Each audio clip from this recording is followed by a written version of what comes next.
In today's episode, we're going to look at a proposed model for evolution of code that has stood the test of time and therefore is worth exploring in some amount of detail.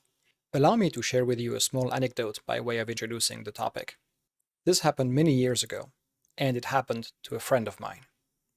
He was working at a given company and someone asked him to take a look at a Python script that had stopped working. So my friend found the Python script and opened it, and to his dismay and horror, it was about 3,000 lines of Python in a single file doing horrendous things. So my friend took a couple of days, 3 or 4 days, to clean it up, put methods and classes and tests around it to make it readable, to make it something he could understand, and then he found the bug and then he fixed it, and then the Python script resumed working, and everything was fine. But that is only the first half of the story. The second half of the story is that my friend went to find the author of the script, who still worked at the company.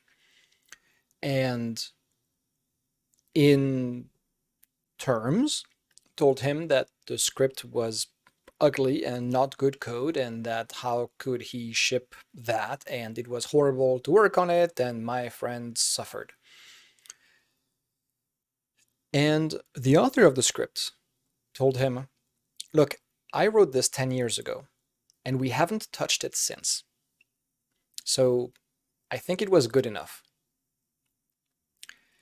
And my friend learned something important, reached a small amount of illumination, apologized, and went on his way.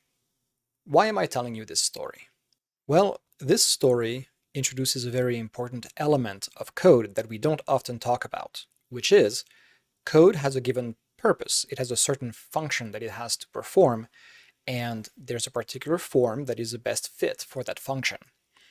And that particular form is not always the same.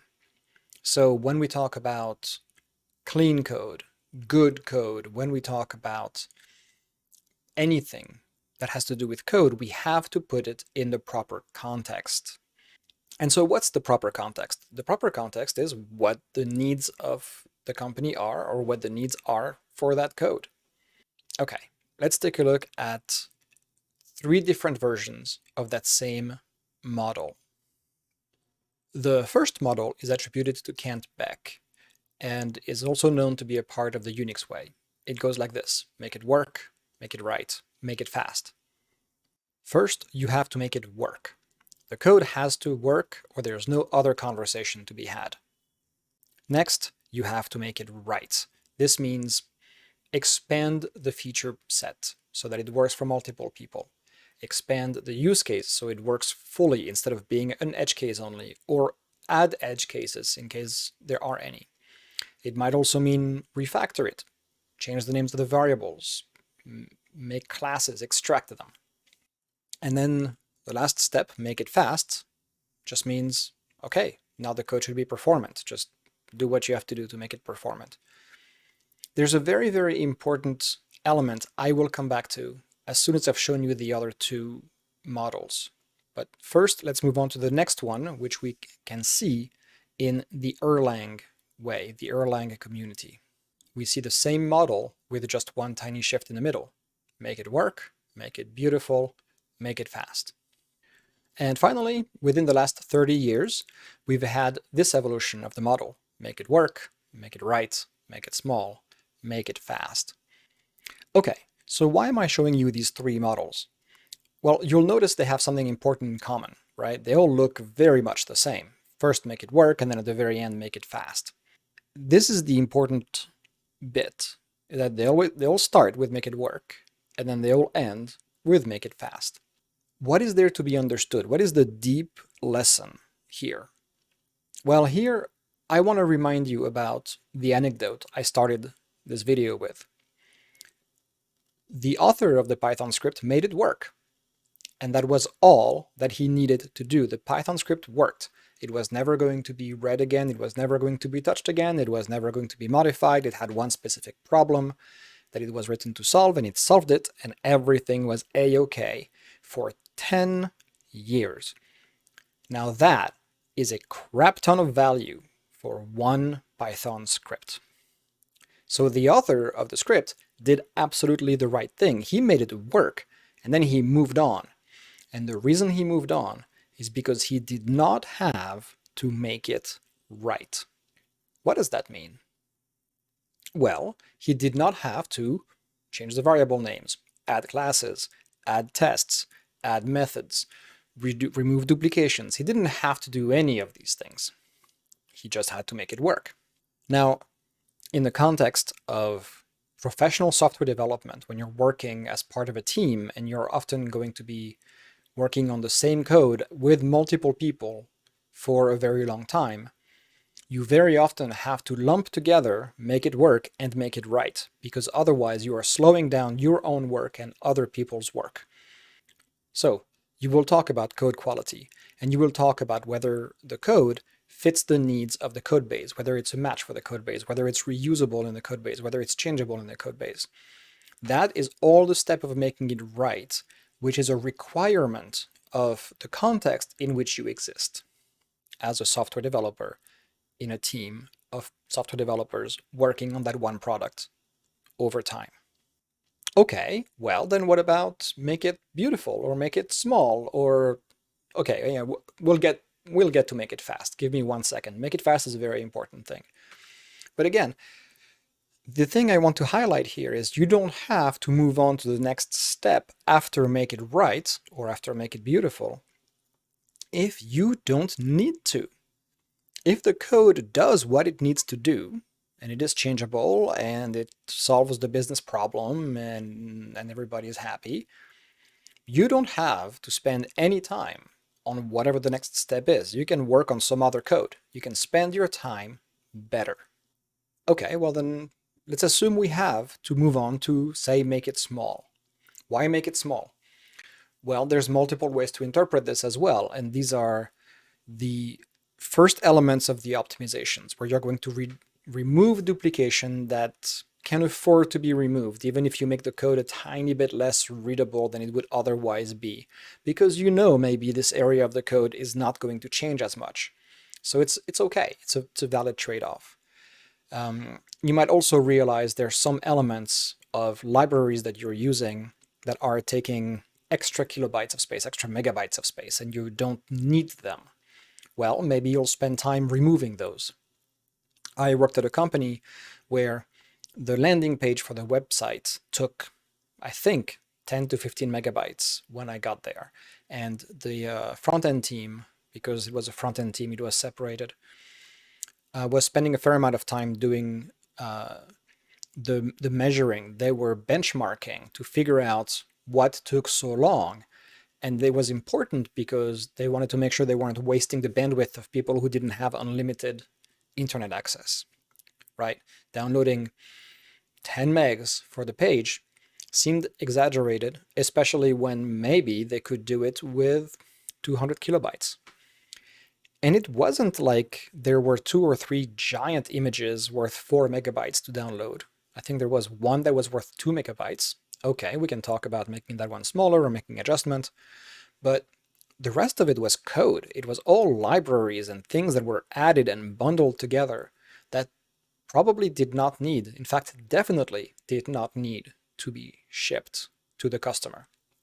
So the front-end team took a fair amount of time working on their code base and making it small, making it shippable, and making it comfortably shippable, right? Optimally shippable. So that was the make it small part. Okay, so I've talked about everything except make it fast, and I've promised I would talk about that. Again, you don't have to move on to make it fast until you have to. And that's a good problem to have, right? When you have to make the code fast, it means you are successful. There's an exception to that, which is when you're working in situations that are specific about the performance you need. Like, for instance, doing big data work. It's very bad to be non-performant because you're going to be using many more CPUs and much more RAM. So it's going to get way more expensive.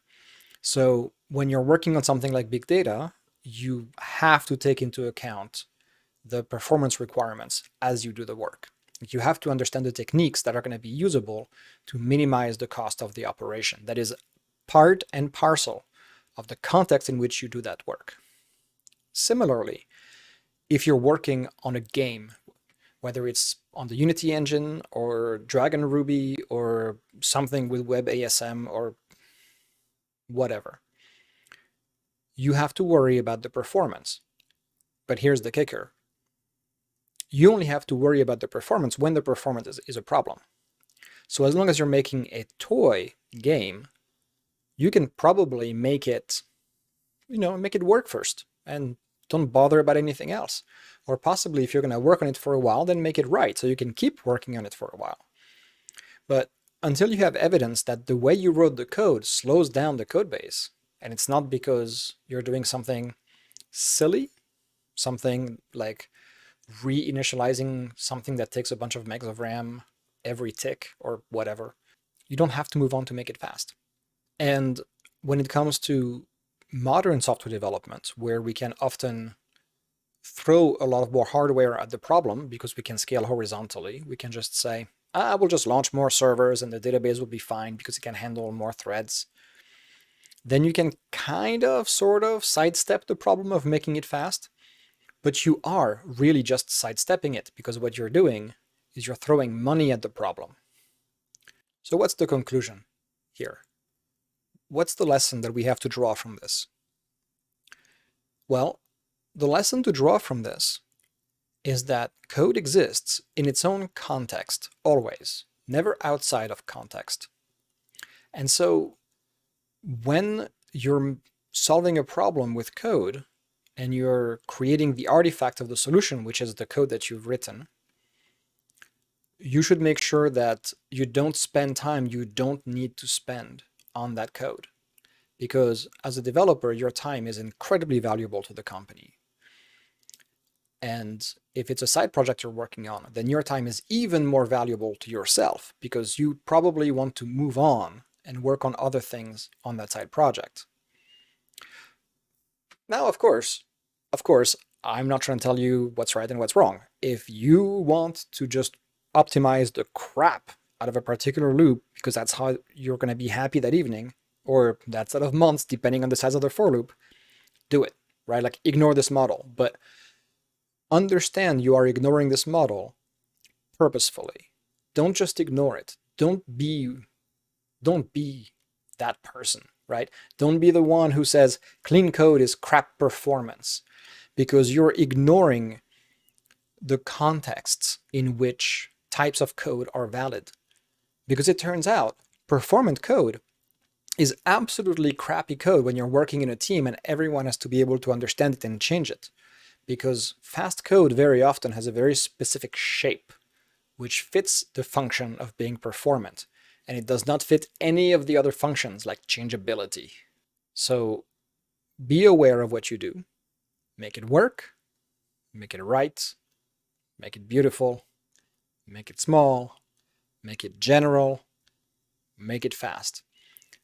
Find your own model that works for the situation you live in, the situation you work in, the particular code base, the particular project, the particular team. But do remember, it starts with make it work and it ends with make it fast. Hey tricksters, thanks for watching. If you like this, smash that like, subscribe, and consider donating so I can keep making content for you. See you all next time.